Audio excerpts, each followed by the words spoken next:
We're going to begin today's session with an invocation by Father Rick Walsh, the House Chaplain. Father Rick. Let us pray. God of the humble, God of the dedicated, we make our prayer today on behalf of one of our own elected members who will be missed by her colleagues here in our House chamber. We give thanks for the tireless efforts of Representative Gailanne Cariddi, who served the people of the 4th Berkshire District and her many friends in her hometown of North Adams. We have been hearing lovely tributes of Miss Cariddi since her sudden passing last weekend. We know that she preferred to work without fanfare and to quietly look after the needs of her neighbors back home, and for this, we are grateful. She has left us all an example of humility and goodness. She loved your creation, God, and she did her best to help maintain the natural beauty of the Berkshires, helping to craft legislation that would promote the protection of your creation throughout her district. In preparing my prayer for Monday morning, I came upon a short poem from Robert Frost that seemed to capture the shining spirit of our dedicated lawmaker. I'd like to repeat it here. The poem is entitled, "Nothing Gold Can Stay." Nature's first green is gold, her hardest hue to hold. Her early leaf's a flower, but only so an hour. Then leaf subsides to leaf, so Eden sank to grief. So dawn goes down to day, nothing gold can stay. Her neighboring representative and co-worker, Tricia Farley-Bouvier, noted that on the wall of her office, Gailanne had a collage of signs from the towns she represented and served so well. Signs that read, "Welcome to Hancock. Williamstown welcomes you. Welcome to New Ashford," and so on. Always mindful from whence she came, we pray today, loving God, that she is coming upon a sign from you yourself that reads, "Welcome home, Gailanne." The Commonwealth of Massachusetts was blessed to have such a good soul serving its people. May God continue to bless our Commonwealth.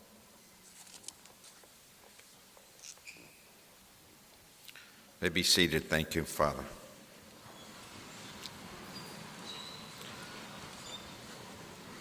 We begin today's session on a heartbreaking note. Gailanne Cariddi was one of the warmest and most gracious people that I've ever had the pleasure of working with. I have fond memories of visiting her district, especially when she took me to lunch at the place called the Corner Lunch. Gail loved her community and reveled in the region's history. Whether advocating for increased health care, the environment, or higher education, Gail has left North Adams and the Commonwealth a better place. As we also all know, Gail had a way of bringing her colleagues together through her kindness and her intellect. I'd like to share a personal memory to that effect. I was able to visit Gail last Friday, about 14 hours prior to her death. As I was speaking to her, I wasn't sure if she could quite hear me, as her eyes basically were either closed or glancing at the ceiling. At one point, she seemed to become focused, and she had seen me, and she had smiled. And at that point, I grabbed her hand and told her how much all of us in the house loved her and how much we're all going to miss her.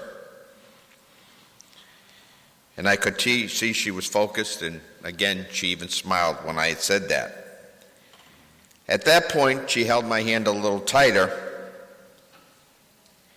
and told me how much that she loved the House and its members. She was a true lady of the House of Representatives in this institution. In closing, let me just say, I hope that each of us can hold that love in our hearts and continue her commitment to service. Thank you. Chair recognizes Ms. Haddad of Somerville.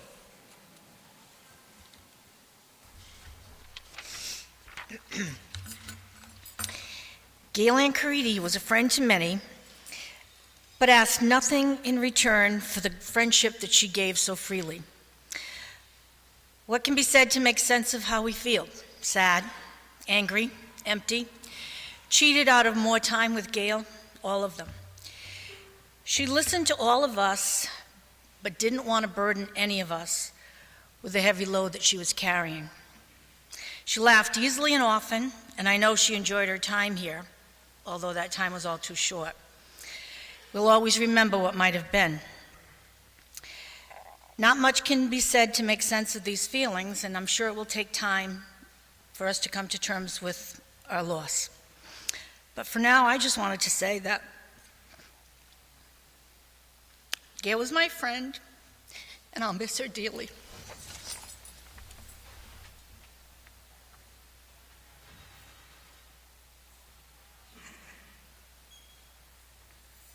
Chair recognizes Mr. Pignatelli. Mr. Speaker, and through you to the members, I really didn't know if I'd be called on today, but I'm really honored and humbled that you would recognize me. And I wanted to do it from here, because as I look across the room from the First Division, the second row, the seat on the end, I can't help but look across the way to the Fourth Division, the second row, the seat on the end, my good friend Gailanne Cariddi.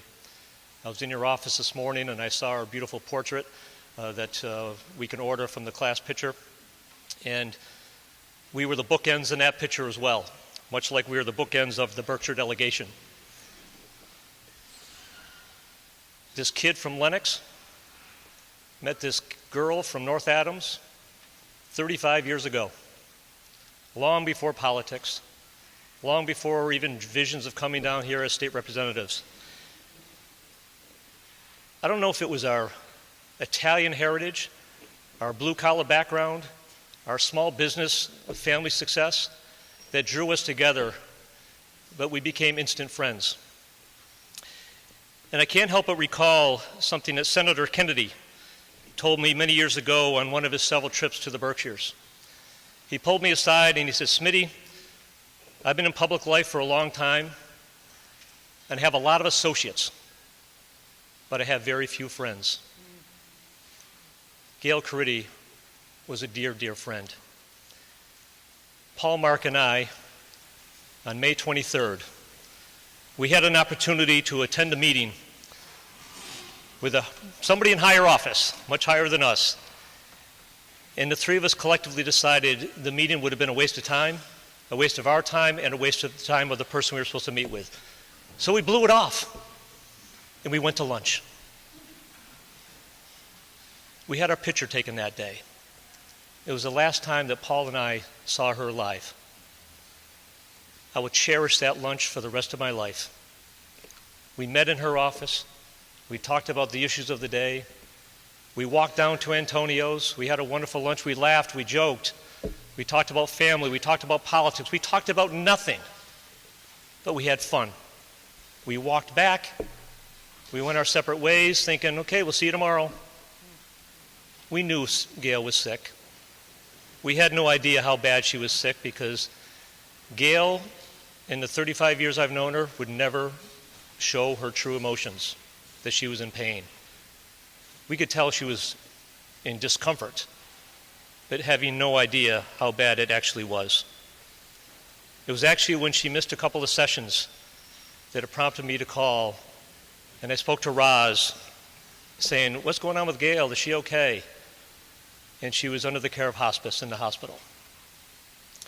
I can't get my thoughts around the idea of having a beautiful lunch with friends to hospice care about 2 weeks later.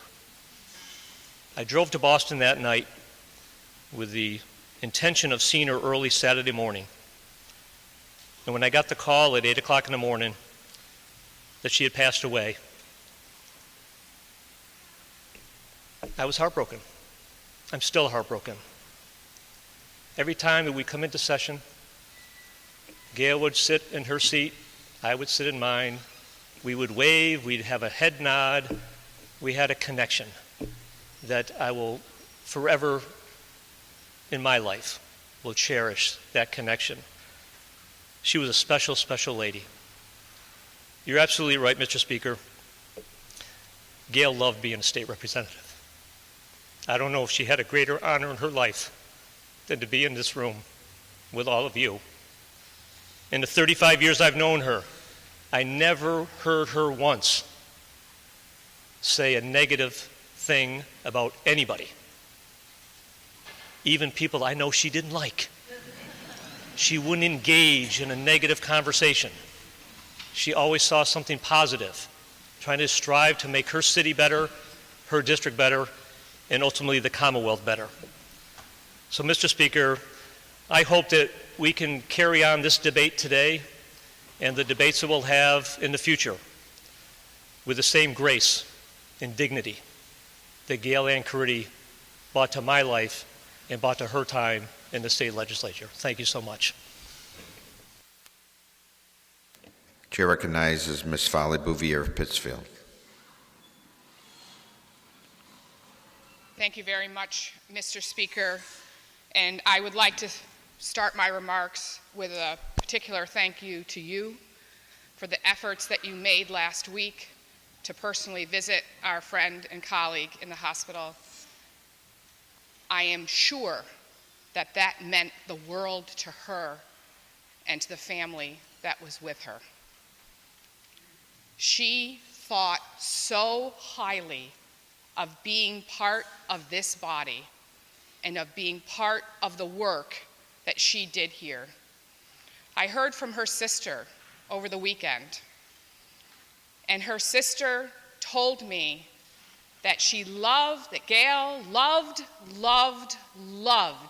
everything that she did here in the State House and what she did for her district. And to think that we as a body, and when I say body, I don't mean just those of us who are here, but those who have come before us, that she was part of this and that brought her joy, gives me a little bit of comfort this week. Gail was all about her district. You couldn't have one single conversation with her about any bit of legislation, any bit of budgetary matters, any bit of even a Berkshire County initiative without her saying, how will this help the people of my district? Ever. Not one conversation could you have with her about it. And so I'm going to ask my colleagues and my friends here today that as we talk about this legislation today, we talk about any legislation going forward, Gail's not here right now to fight for her district.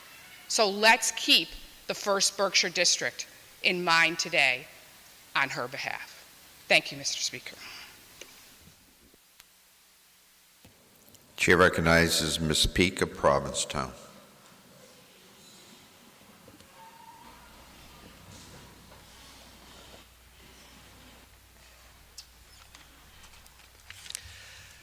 Thank you, Mr. Speaker, and thank you for allowing us to take a few moments today to recognize the life of this great woman and our great friend here in the legislature. I think for all of us, this was a shock, even for some of us who had a hint that Gail's health was in peril and tenuous. Smitty, similarly to you, I remember a time, it doesn't seem like it was more than 2 weeks ago, when I met her in the State House garage, and she was driving a different vehicle. And we had the greatest conversation about how she prefers to buy used cars rather than new cars. And her brother-in-law helped her get this car, and this is why she thought it was the best car in the world for her commute. And then I found myself last Thursday walking down the backside of Beacon Hill and finding my way up to the 12th floor or wherever it was at Mass General Hospital, and walking into her room, darkened room, with her lying in this bed. And as you relayed to us, for anybody who has ever had a friend or a family member or a loved one ill, when I walked into that room, I just knew that Gail was not going to be with us for long. So to Pat, I'm grateful to you for calling me. I'm actually grateful that we canceled session on Thursday, because I had made plans to stay in town already, and that's the reason I was here on Thursday morning and able to pay that visit to my dear friend. And I guess beyond that, what I want to say about Gail is what we all know: a quiet, hardworking, effective member of this legislature. She was a wonderful vice chair when I chaired the Municipalities Committee. And as I sort of play the movie back of my friendship and interactions with Gail here in this chamber, I see us, along with you, Senator Forey, huddled around the table in my office, going through a major zoning reform bill and seeing her totally engaged in that. But also in this same movie, I see us bouncing around in a jitney van in Bangkok, wearing our crazy funny hats that we bought in the open market. And it was this like market where it was all on these canals outside of Bangkok, having fun with all of us, and maybe even sneaking a beer in the back of that van with Representative Collins, who had procured those for us earlier in the morning. So I see her that way. I see her in her new office in the Joint Committee on the Environment as the House Chair of the Environmental Committee. I see her wanting to learn and understand about striped bass and why they're important to me and why they're important to my constituents. Because there aren't a lot of striped bass in Western Mass, but already she was fully engaged in that process. And then at the same time, I see us in Istanbul buying chestnuts from the vendor down by the Golden Horn and eating those delicious chestnuts together and agreeing that, gee, these are even better than the ones that they sell in New York City. So I feel so fortunate I had the opportunity to work with her, to travel with her, to call her a friend, to call her a part-time constituent. She and Roz had a home in Harwich. They have a home in Wellfleet that they rent out, first on a year-round, then on a seasonal basis, and to make that Cape Cod connection with her. But I think as the days have gone by since she passed, what has really struck me is what a big hole her passing leaves in this body. And what strikes me is how we come in here and we do our work and we do those little normal things like have a conversation with somebody in the State House garage about their new car, or go over to Betty's desk and grab a Twizzler, or talk with my friends in the rest of the Cape delegation about whatever is going on there. And we just never know. Nobody has a guarantee on tomorrow. But what it's really brought into focus for me is whether we're reaching across the aisle to work with my brothers and sisters in the 2nd Division, whether we're reaching across gender divides for men and women to come together and work on something like the Equal Pay Act, or whether we're working across what may be comfort zones for some people and we're doing things like a transgender public accommodation bill. We are all so fortunate to be here. And I mean this only in the best sense of the word. We are really all part of a wonderful club or brotherhood and sisterhood. And Gail's passing has given me the opportunity to take pause and appreciate each and every one of you with an intensity that I would not have, and I consider that Gail's gift to me, and I think that is Gail's gift to this body. Thank you. Chair recognizes Mr. Mark of Peru.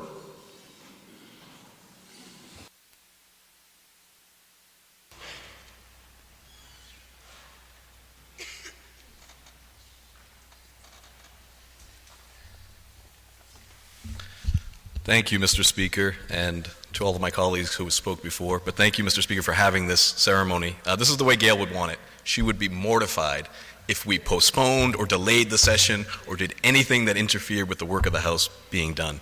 I'd be remiss if I didn't do one housekeeping thing before I actually talk about Gail. North Adams is very far away. Tomorrow, no rep time. It's 3 hours away. Please try to be there by 11 o'clock so we can have a nice honor guard in honor of Gail. It's very, very far. I can't emphasize that enough. Did I mention it's far? Okay. It's an hour from where I live, so, okay. And Gail would want us to be there tomorrow, though. She'd want us there to honor her because Gail loved the House. The House meant so much to her, and it didn't mean so much to her because she wanted spotlight or because she wanted acclamations for herself. It meant so much to her because it meant she was doing the work of the people and getting things done for the area she represented, which she loved. She was hardworking, she was smart, she was quiet, she was gentle, but she was also awesome. She was fun. She was fun to hang out with. I first met her in 2010. We were both running for open seats. We both had a three-way Democratic primary. We were in neighboring districts out in the Berkshires, and we got to know each other on the campaign trail.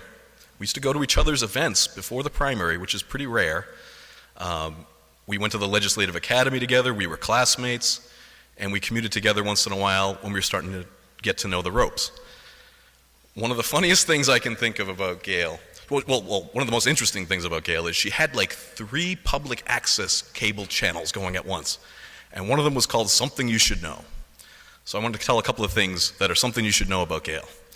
When we were driving in the first time to get our committee assignments back in 2011, a truck passed us. And Gail said, "Oh, you know," it was a business, it had a business name on it. "You know, a fellow from that family, he asked me to marry him once." I said, "Oh, well, what happened?" She said, "Oh," I said, "No." I said, "Well, why did you say no?" She said, "Well, I just didn't want to have to wash someone else's socks for the rest of my life."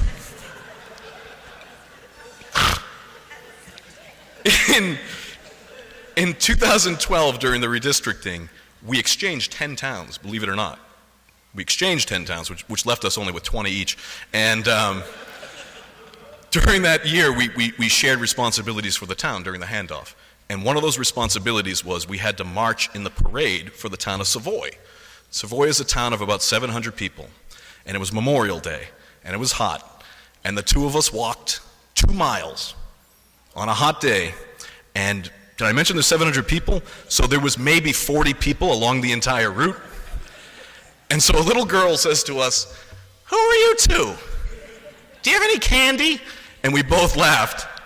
And I turned to Gail and I said, "You know, it's funny that she said that. In most of the towns I'm taking from you, people keep coming up to me and telling me, 'Oh, you know, we're so sorry to lose Gail. Gail was so great.'"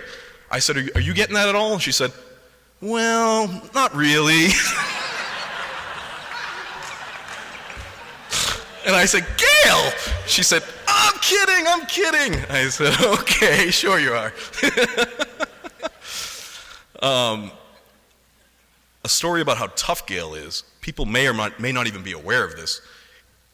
Gail's family owned a warehouse in North Adams, and she was in charge of cleaning it up and getting ready to sell it as the family business was winding down. Gail fell through a hole in the floor and fell like 2 stories. Broke multiple bones in her body. Never once did I hear her complain about it. Never once did I hear her say a negative word about, "I wish I hadn't been there," anything like that. I wish I hadn't been doing that work. But the moment that amazed me was I went to a hearing before FERC about the regional pipeline that was coming out to western Massachusetts. And I was there on behalf of the delegation. The Berkshire delegation, I was going to read a statement. And I get into the room, and I'm walking down the hallway, And Gail is there in a neck brace, ready to speak. And there's pictures of this. If you go online and look, she got up in her neck brace and spoke her piece on behalf of her district. And I can only imagine the pain she was in, but she never once complained or said a word. And then Smitty mentioned we had lunch with her a couple of weeks ago. The day before that, I had asked her to come out to UMass to visit the agriculture school, as she was now the chair of agriculture committee, and she was very excited about that and becoming very knowledgeable.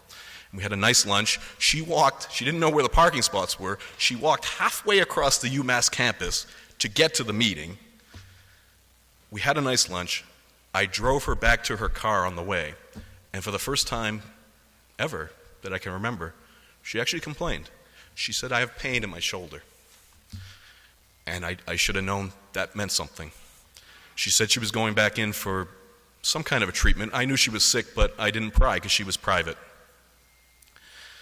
And we talked about her new car, as the gentlelady from Provincetown mentioned. So obviously she didn't think this was going to be the end. And when I got that call on Thursday, I was devastated, and I think we all are now. And so just all I can say about Gail is she's a wonderful woman. I'm better off knowing her. The people of her district and this state are better off having had her serve, and I'm going to miss my friend. Thank you.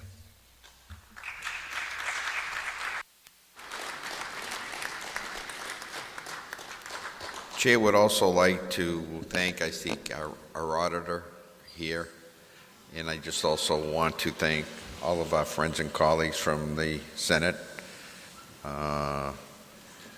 most of whom had served in the House. Thank you so much for being here. I know her state senators here as well. Thank you all for taking the time to join us. And if you could all rise, please, for a moment of silence in memory of our good friend, former colleague, Gailanne Cariddi.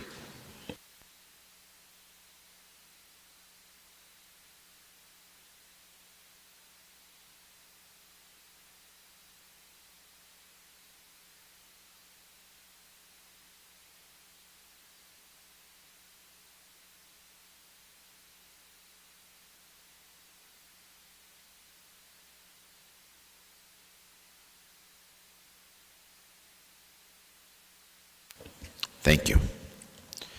I also want to thank the members of her staff who are here today and all friends of Gailanne Cariddi for taking part in today's ceremony.